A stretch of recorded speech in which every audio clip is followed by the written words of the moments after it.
For anyone who's wondering, we're going to change the door stop.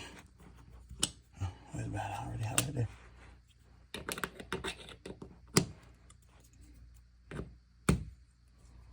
Alright.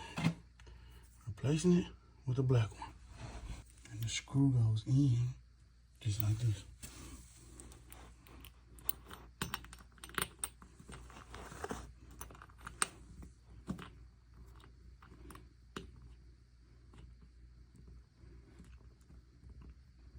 You would do better with a drill, but hey, we're gonna go with what we got.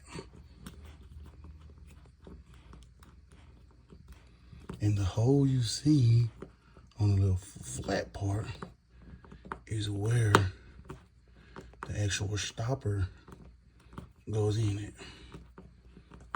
As soon as we get this screw in there,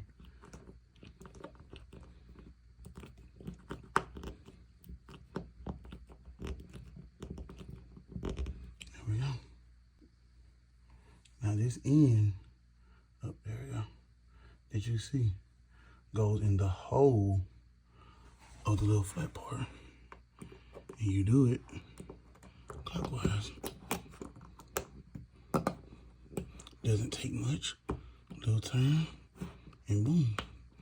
There you go. Door stopper.